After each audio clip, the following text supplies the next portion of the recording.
Hi, and welcome to today's lesson covering working with design elements in Microsoft Word.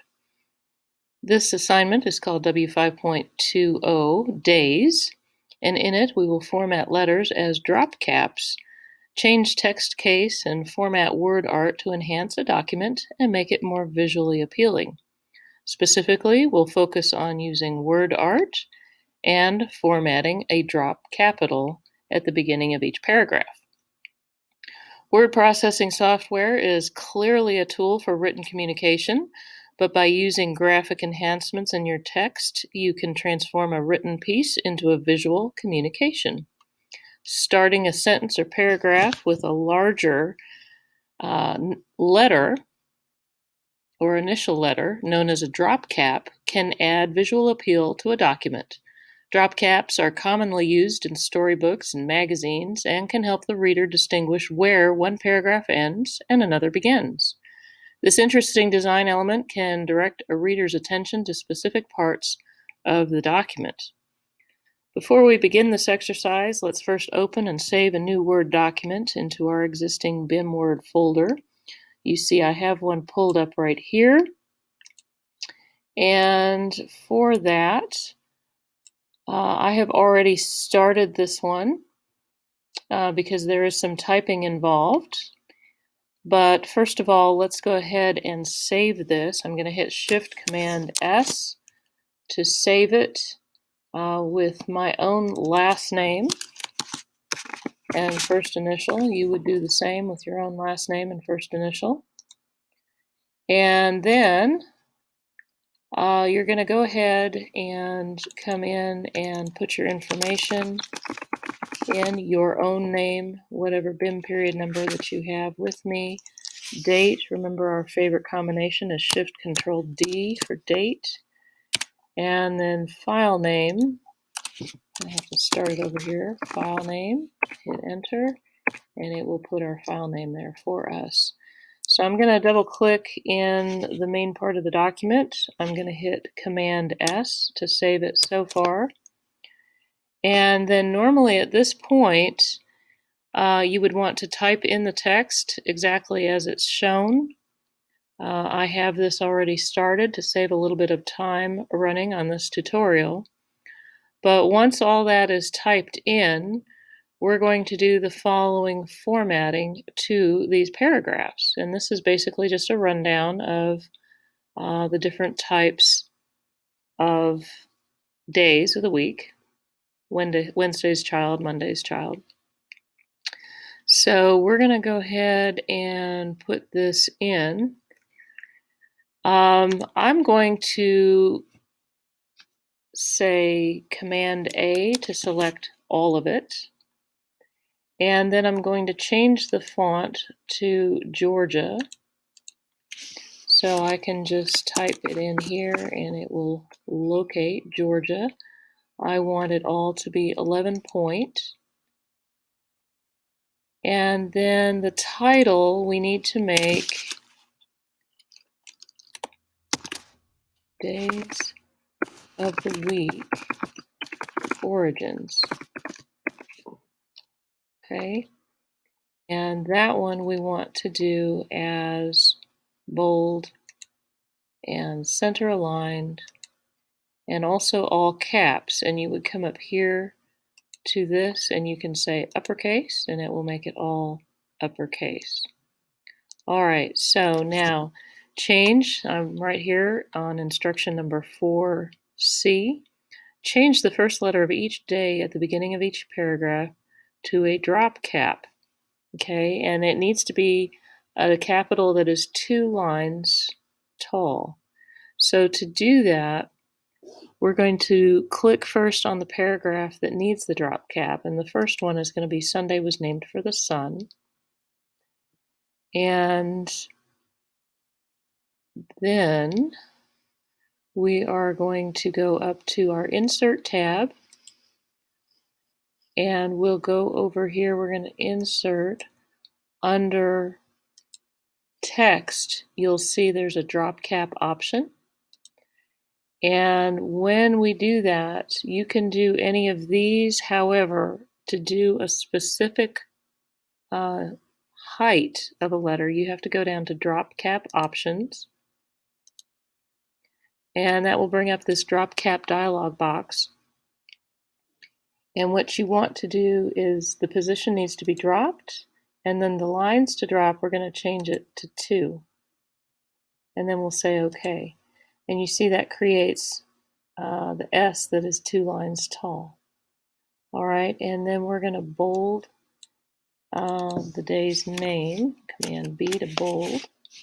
Okay, and then we're going to change. We need to go back and basically repeat this whole thing for each letter of the day. If you notice up here, change the first letter of each day at the beginning of each paragraph. So this is going to cover the whole thing.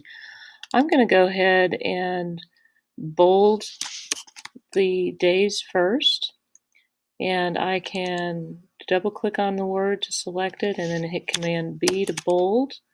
I can also double click on Wednesday, press and hold my Command key down while I double click on Thursday, Friday, Saturday, so I'm selecting them all.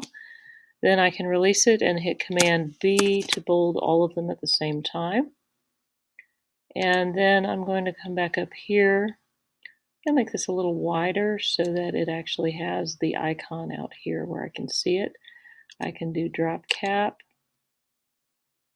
dropped, and 2, and say OK. And see, that bolded it too in that case. So I could, in essence, well, let's do this.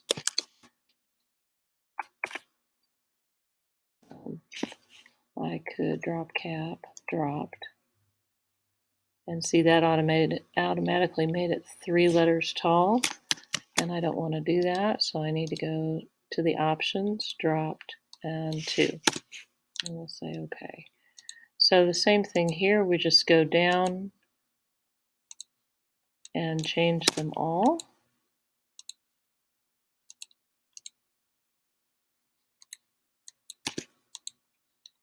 So once again, you click on that paragraph, you go to drop cap options, dropped, and 2.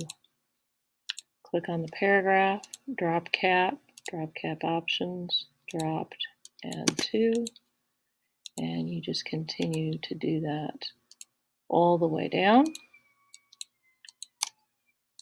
There we go. All right, so now they are bolded and they are dropped down by 2. And then we're going to go back to our title, Days of the Week Origins. And we're going to use WordArt. And this is a fun little thing here that you can do to be really creative. And the WordArt, let's see, we're going to change it to the color and size of our choice. So first of all, I'm going to select the whole title. I do that by coming out here into the left side and clicking once. And then you can click on the Insert tab if you're not already there. Click on WordArt, and you can pick any of these that you like to show in the title. So I'm going to click on this one here, and you see now it has lovely big letters and color. You can also, when you're in that, you can pick a different font if you like. Do something fun. And then let's see what else we can do. I think they left it up to us to also do the size.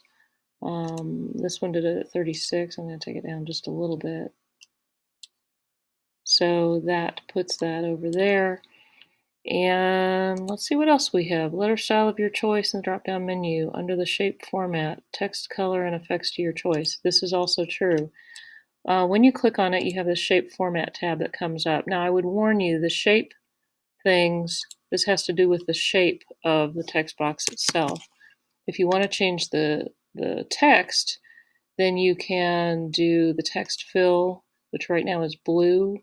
You know, you could make it something else if you wanted. You do have to select the letters in order for that to take effect. Okay, and you see then it changes that.